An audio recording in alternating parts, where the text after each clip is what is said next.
Welcome to Sorry I'm a Bitch. I'm your host, Kaylee. And I'm Hannah. And on today's episode, we are talking about being a force to be reckoned with. What does that mean? When I think about it, I was thinking about how as I've gotten older, I have just become unfuckwithable. Unfuckwithable. Like, I don't know. I think I made that up. But you heard it here first, everyone. Yeah. I feel like as I've gotten older, I don't let shit slide anymore, to the point where it's like, I don't want to fuck with her because she's going to eat me alive. So let's just leave her alone. Yeah. Do you have like any examples? Yes. That you want to share? Yes. We own a home. It's 120 years old. Mm-hmm. We're very protective of it, as I think you should be if you own an older home. And so we're very conscious about is that the word? Conscious? Yeah. About who we hire to work on our home. And we had a company come and put gutter guards on our house, and they didn't clean out the gutters, and it flooded our basement, and it just tore up all of the drywall. Wait. Yeah. What's up with people having jobs and not doing their jobs? Yeah. And we hired a company, and the company hired a contractor to come out and do it. And then we were like, hey, you caused damage to our home. This is how much it's going to cost. And they were like, yeah, we'll pay for half of it, but you guys need to take responsibility for this as well, because you guys didn't clean out your gutters. And we were like, we hired you to clean out our gutters. So they wouldn't do it. So we took them to court and we won. And they still haven't paid. It's been like a year. It'll be a year in August that we've been fighting with them. But I'm like, no, we'll take you back for the money. Like, I'm not going to stop. They haven't paid you yet? No. How do you get someone to pay you? Well, I think we have to go back to court and we have to say they haven't paid us. Really? Yeah. What is the point of going to court? Yeah. What is the point of having a legal system? I don't know. Oh my God. Yeah. Do you have any examples of being unfuckwithable? Mm-hmm. I don't think I'm that unfuckwithable. Really? Honestly, I think you're more unfuckwithable than I am. I'm like, that's like part of my journey that I'm still trying to be with. Like when we came up with this topic and you were like, let's find examples of people, get our brains going. And I was like, Walter White. Yeah. And he's unfuckwithable, but I'm also like, he's also a sociopath. I love that he's fiercely protective of his family and wants to support them. Like the first few seasons, you're just like, oh, I like this character. But then he just morphs into this evil character. So I guess my question is, how do you be unfuckwithable and not be, pardon my French, a total cunt? How do you not take it too far? Yeah. Like, how do you not just like kill someone? I think there's being unfuckwithable, like not a force to be reckoned with and not to be played with. And I think that is, you come at me first, I'm going to finish it. And then I think there's just, starting shit too, which isn't the same thing. Yeah. So basically having poise to it. I feel like unfuckwithable, you have to be so centered and secure in yourself to be like, you know what? Everyone else can try and fuck with me, but I have this force field of confidence around me that even if someone fucks up my gutters and fucks up my home and I take them to court and all of these things, like, you seem unbothered by it. It's obviously unfortunate, but you're just like, my life goes on. Who's your example that you came up with? The first person I thought of was Meghan Markle. Just following her process of entering into the royal family and then seeing things that were happening in the media, seeing how people were treating her. And to me, it kind of felt like it was after she had her first child, where she was like, you know what? They've fucked with me. They're not going to fuck with my child. Let's get the hell out of here. Yeah. I was watching their documentary, and that was another thing too, is you could tell it was killing her. It was not a good situation for them to be in, but she was just like, I got to protect my fucking family. Yeah. Like, this isn't going to happen. And shout out to Harry too, for being like, I grew up here. This is my family. Like, that had to have been difficult.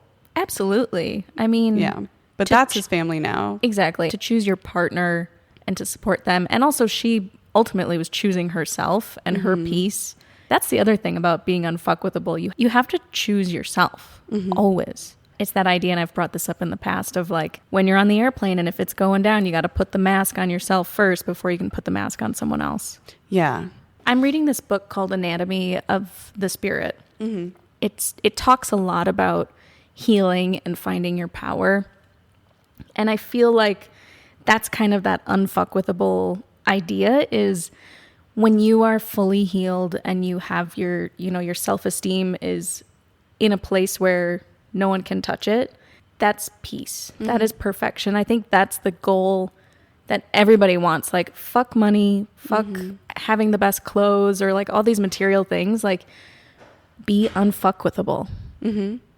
My mom, I feel like, is recently becoming I love just that. a force to be reckoned with. I think that my mom has more so come into herself and being like, you know what? I think people are treating me this way because I'm letting them treat me this way. Fuck that. Yeah. We're just recently at a comedy show, and she got into it with a guy next to us because he was spouting some alt-right conspiracy theory shit. And she was just like, you know what? Shut up and sit down. Yeah. Like, why do you think that you have the right to just like be a talking piece right now, like a mouthpiece for this? Like, fuck that. I'm going to correct you. And then like the whole time she just had her back to him. And then it turns out we were in the wrong seats.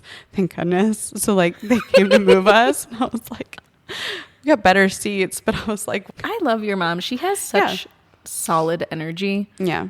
And there's like, when we were at her house a few weeks ago, I was like, this is just like really calm. She seems so calm. And I think that's something about our mothers, especially at the age that they're at right now. At like, how old's your mom? He's 62 this year. Okay. My mom is, oh my God, 66 this year. My mom is so at peace and she loves her life. Both of our moms are single. Yeah.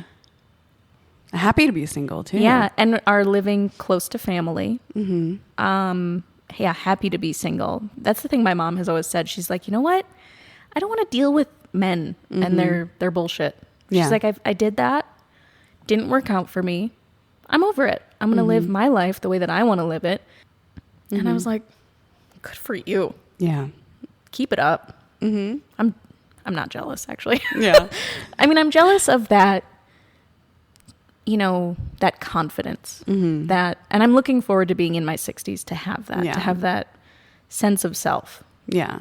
I think that'll be nice. Yeah. When I became a mom, I feel like I think I was telling you that right after I gave birth, I was like, you know what? No one can tell me shit anymore. Like, I just went through some crazy shit. Yeah. And brought life into this world. And labor is no bullshit. Did you have the ring of fire? Yeah, I did. They like warn you that it's going to come. You're approaching the ring of fire. Yeah. Well, like the head comes out and then you're like, okay. And then they're like, all right, ring of fire. We got to do the shoulders. And I'm like, all right, let's fucking Here go. comes the shoulders. Yeah. But I got really lucky in the sense of I labored for 14 hours, but I pushed for 7 minutes. That's amazing. Yeah. So it was like, that's like me every morning taking a shit. 7 minutes of pushing. I watched this TikTok of this person with ceramic, whatever. They were spinning clay. Mm-hmm. And they showed, here's 1 centimeter, 2 centimeters, 3 centimeters, up to 10 centimeters. And I was like, oh my God. I don't think I've ever actually put that visual together. Yeah. And I'm just wide open. Yeah. Well, I also went from 3 or 4 centimeters to I am having a baby within like an hour and 20 minutes or something like that. Whoa. It was very quick, and to the point where like my nurse who had been with me all night, she went to lunch, and so I had like another nurse in there, and it was like, hey, I feel like there's a bowling ball in my asshole. Oh. And she was like, we just checked you not too long ago. You were like 3 centimeters. And I'm like, but I'm telling you, I have not felt this. It hurts. There's a bowling ball in my asshole. Yeah. I don't think that's normal. I haven't had this feeling until like now. Just now. And then my nurse who I had been with the whole time came in, and she was like, how long has she been like this? And I was like, a while. Nobody's doing anything. 14 days and 36 hours. I was like, I'm telling you, there's a bowling ball in my ass. Like, she like went and checked me, and she was like, she is having a baby. She's actively having a fucking baby. Yeah. So I don't actually know how long I it was 7 minutes from the time she was like, we need to break down the room. And yeah. Yeah. Obviously, the nurses and doctors who work in the maternity ward, they're so familiar with birth and, you know, all the steps and the phases and all of the, you know, all the things that women go through. But yet we don't really teach women how to recognize these things. Because obviously it was your first child. Yeah. You had the unfamiliar feeling of a bowling ball in your asshole. Yeah. Little Lydia. Yeah. You were going with your gut instinct and you were saying like, hey, something is happening. And yet someone was just disregarding you. Yeah. You were unsure and probably frightened. Yeah. And also like, fuck you, I'm having a baby. Let's get with the picture here. Well, I also think the problem is I'm pretty like laissez-faire. So I think when crazy shit's happening, I'm like, hey, I feel like there's a bowling ball in my asshole. And I do think it's important for us to be advocates for ourselves, but also you can be an advocate for yourself and still be ignored. Yes. My entire pregnancy, I was sick. Like I couldn't keep anything down. It was during COVID, so I didn't want to like your bowl. Yeah, my puke bowl that I just like carried around from 4 weeks pregnant until literally still in the labor room, still throwing up. It was constant. I kept going into the doctor the whole first trimester. She was like, you're pregnant. This is the first trimester.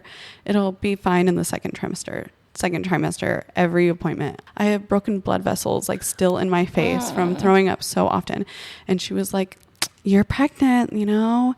And so I told Zach, I was like, I need you to be my advocate. I need you to tell her that this is happening. So he was telling her constantly she is throwing up.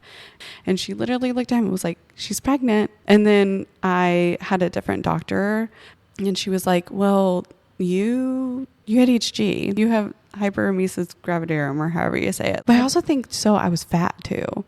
So I was losing weight while I was pregnant. And I think it just like wasn't a problem because like I was fat. You can be an advocate for yourself and still have. Why does this country hate pregnant women? I don't know. And women. Children too. I feel like we don't treat children like they're a part of society. I see it a lot where they're like, why is your child on this plane? I feel like the French have that view of children. They're like, children are people, they exist, they're, you know, they're a part of society and they're an important part of society. Whereas Americans, we just like, love to hate on children. Absolutely. We love to do it. When we took Lydia on her first trip on an airplane, we were kind of potty training at the same time. So she would go to the bathroom and then go back and trying to put a 2-year-old back into a seatbelt. She just didn't understand.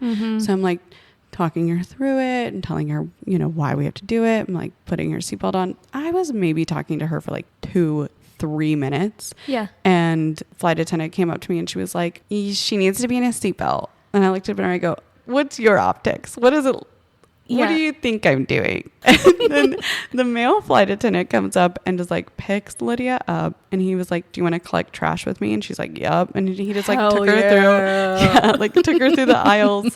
This young guy, total sweetheart. And she was fine after that. She was like, that was so much fun. Yeah. I've never understood when people are upset about kids being on planes. I've had really positive experiences. One time this adorable baby just like fed me Cheerios, like kept trying to like put its little fingers in my mouth and I'm like, no, I don't know where those have been. But like kids are the best. And when you're chill around them, they're chill. People are like, your kids don't know how to behave at a restaurant, but also don't bring them to a restaurant so that they can learn how to behave at a restaurant. Yeah, exactly. And I get that there are places. Obviously, if it's a super nice, fancy, fine dining that you're spending hundreds and hundreds, like, sure. Read a room. And most people can read a room. Yeah. You know? And also, it's important to introduce your child into society so they can acclimate and be functioning adults. Yeah. That's why America's so fucked right now, is because people haven't done that. I actually just saw on TikTok today another woman who I love, Julia Fox. Her book, Down the Drain, was, I read like 73 books last year, and I'm going to read way more this year. Just a humble brag, really quick. No, I'm going to read way more this year. How many did I read? 0.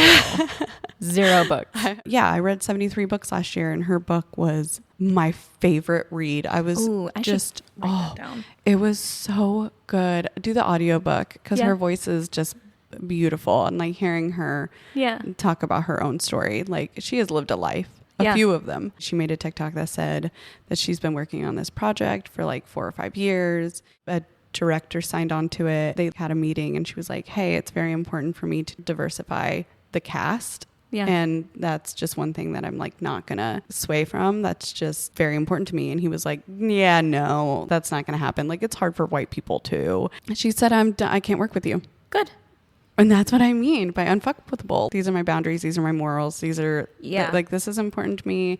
Equal representation is important. And the only way that it will ever happen is if we make it happen. Yeah. Well, and think about the biggest projects. Bridgerton. Oh, so diverse. So diverse. Diverse and not even just race. Diverse in age, and it's beautifully done. I love Penelope. Gorgeous, stunning. And that is the biggest show. Yeah. And it's like, if it was an all white, boring I probably wouldn't have watched it. I wouldn't have watch been it. like, I mean, whatever. honestly, I've watched Bridgerton. I put it on in the background when I'm working and I'm like, oh, it's kind of captivating. I like the drama. I love the romance. You know who took Unfuckwithable the wrong direction? Olivia Culpo. Who is that? She Why don't I know these things? This podcast is actually just me learning from you things about society. She got married recently and she was wearing a wedding dress that had like the long sleeves, like, you know, and she was like, I just wanted to be a modest bride. But the dress was ugly and ill-fitted. So, you know, there were people on TikTok who analyzed wedding dresses and, you know, it's like their whole account. They were like, yeah, I'm just not digging it. And her husband got into the comments and they were calling this girl, I think her name was Gown-Eyed Girl. They were calling her evil for just like not liking her wedding dress. Also, people who exert energy posting any sort of negativity, why are you doing that? You gotta care less. I'm not gonna let a stranger tell me who I am or who they think I am or what they think I'm about, because that's a stranger. They don't know me. I feel like if my husband was like, hey, hear that was strangers mean. Yeah, I'd be like, you okay, mean strangers, you stop it. Well, also that's our kink, so keep going. Yeah. Maybe we like it. Maybe that's what this is all about. Be mean to me. People will comment some mean things on people's appearance. Like, why are you commenting on people's appearances? Everybody's That's so wild. different. Just let people be. Yeah, chill out. We all collectively have to be unfuckwithable. My favorite thing to say is, you'll live. You will.